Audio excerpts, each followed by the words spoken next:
Hello viewers, কিতা খবর? আশা করি সব ভালো আছো। আলহামদুলিল্লাহ, আমিও ভালো আছি।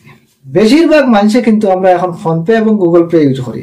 কেউ স্ক্যানার করে পয়সা দিয়ার, কেউ মোবাইল নম্বরে ট্রান্সফার করি আর। কিন্তু এখানে অনেক বড় একটা সমস্যা হয়ে যায়, আর এই সমাধানটা আমরা প্রায় মানুষে পাই না।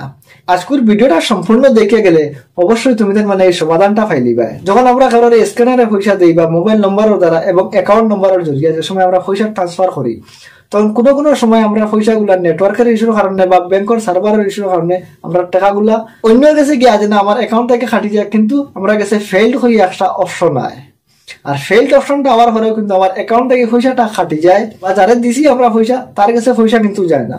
তখন আমরা কিতা করি, বেশিরভাগ মানুষে আমরা ব্যাংকে যাই। ব্যাংকে গিয়া ব্যাংকের স্টাফ যারা আছেন তারা গেছে কিন্তু আমরা রিকোয়েস্ট করি যে ফোন পে দিয়ে আমরা টাকা ট্রান্সফার করলাম, এই টাকাগুলা গেছে না। তখন ব্যাংকের কর্মকর্তা সিধা এক জবাব দিন, ফোন পে কাস্টমার কেয়ারে ফোন করো বা ফোন পে হেল্পলাইনে ফোন করো, নতুবা তুমি তোমার ফোন পে থেকে একটা টিকিট বানাইয়া রাখো।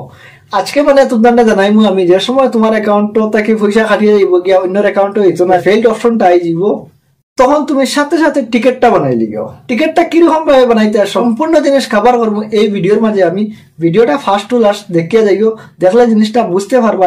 আর ইউটিউব থেকে দেখলে চ্যানেলটা সাবস্ক্রাইব করে রাখো, ফেসবুক থেকে দেখলে পেজটা ফলো করে রাখো। এইরকম ব্যাংক রিলেটেড নিয়ে অনেক ভিডিও দেখতে পারবা।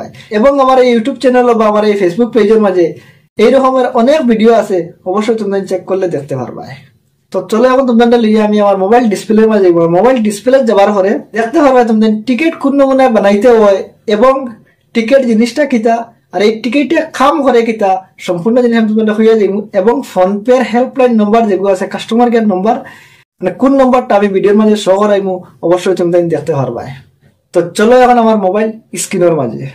তো এখন দেখতে পারতাম তোমাদের আমার মোবাইল ডিসপ্লে। আমরা ডিসপ্লে গেলে ফোন পেটা লগ ইন করবো। ফোন পের মাঝে ক্লিক করা পরে আমরা কাছে এইরকম একটা অপশন ইয়া যাব, একটা সাইটে ইয়া যাব। আমরা কাছে আমরা নিচে যেতাম পারি স্টোরি হইয়া একটা অপশন আছে আমরা কাছে। সর্বপ্রথম কোনার মাঝে আমরা এটার মাঝে ক্লিক করবো। এটা ক্লিক করার পরে এরকম তুমি যতটা ট্রানজাকশন করছো সারা ট্রানজাকশন কিন্তু এখানে দেখাইবো। তখন এখানেও আমি তোমাদের দেখাইবো আমার একটা ফেইল্ড আছে। আমি ফেইল্ডের উপরে ক্লিক করবো। ফেইল্ডের উপরে ক্লিক করার পরে নিচে ডাউন আমরা যেতে পারে contact phone pay support. Contact phone pay সাপোর্টের মাঝে যে সময় ক্লিক করবো, তখন আমরা কাছে এইরকম একটা সাইটে গিয়ে যাব। সর্বপ্রথম উপরে দেখতে পারতাম ভিউ টিকিট করিয়া একটা অপশন আছে আমরা কাছে।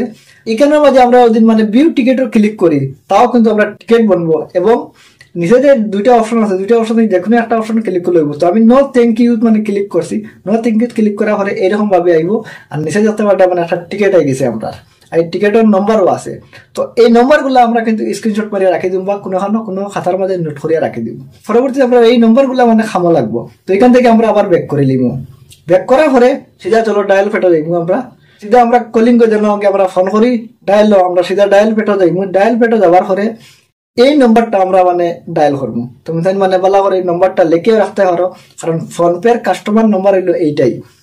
এই নম্বরটা ডায়াল পেটার সময় ডায়াল করবো। ডায়াল করি আমরা সিধা কাস্টমার কেয়ারে ফোন লাগাইব। কাস্টমার কেয়ারে ফোন লাগানোর পরে সিধা হেল্পিং যারা তারা আছে তারা আমরা ফোনটা রিসিভ করবো। রিসিভ করার পরে আমরা সমস্যাটা হইব যে আমার অ্যামাউন্ট এত টাকা আসলো, ডেট অত তারিখে আসলো, ফেল যেখানে আছে এখানে নিচে ডেটও খাইমু এবং টাইমও খাইমু।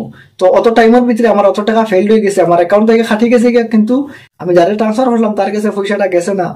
তখন তারা আমরা কাছে একটা টিকিট খুঁজাইব যে টিকিটটা তুমি বানাইছো নি বা টিকিটটা বানাই লাগে হইব। তখন তারা কইব অলরেডি আমি টিকিট বানাইছি, তো এই আমার টিকিট নম্বর, হ্যাঁ খুঁজাইব টিকিট নম্বর। এই টিকিট নম্বর যেটা আছে এই নম্বরটা আমরা তারা শেয়ার করবো। যে সময় আমরা টিকিট নম্বরটা শেয়ার করবো, সম্পূর্ণ তথ্য কিন্তু তারা আমরা ফাইল লিখব।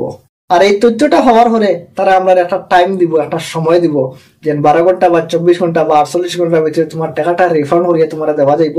আর এইভাবে খুব সহজে কম সময়ের ভিতরে কিন্তু তোমার টাকা তোমার অ্যাকাউন্টে রিফান্ড হয়ে যাব।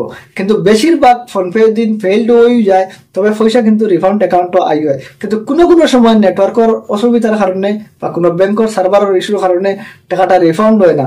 যখন আমরা কাছে দেখবো রিফান্ড টাকাটা অন না, তখন কিন্তু আমরা এই ফোন পে কাস্টমার কেয়ারে ফোন করিয়া অবশ্যই আমরা টাকাটা রিফান্ড করতাম পারবো। কিন্তু যে সময় আমরা ফেইল্ড হয়ে যাব, ফেইল্ড হয়ে টাকাটা খাটি লিখব, তখন লগে লগে আমরা সাথে সাথে কিন্তু টিকিটটা আমরা বানাইয়ে রাখি দিব। যে সময় টিকিটটা আমরা বানাইয়ে রাখিলাম তখন আমরা একটা সেফ হয়ে যাব। আর যে সময় আমরা কাস্টমার কেয়ারের লগে কথা কইব, এই টিকিটের নাম্বার দিলে সম্পূর্ণ ডিটেলস তারা পাইলিব। আশা করি জিনিসটা তোমাদের সামান্য হইলেও বুঝাইতে পারছি। যদি এই ভিডিও থেকে সামান্য উপকার হয়ে থাকে তো ভিডিওটা বেশি বেশি করে শেয়ার মারিয়া অন্যরা দেখার সুযোগ করে দিও। আর সব ভালো থাকো, সুস্থ থাকো। দেখা হবে নেক্সট ভিডিওতে। আল্লাহ হাফিজ।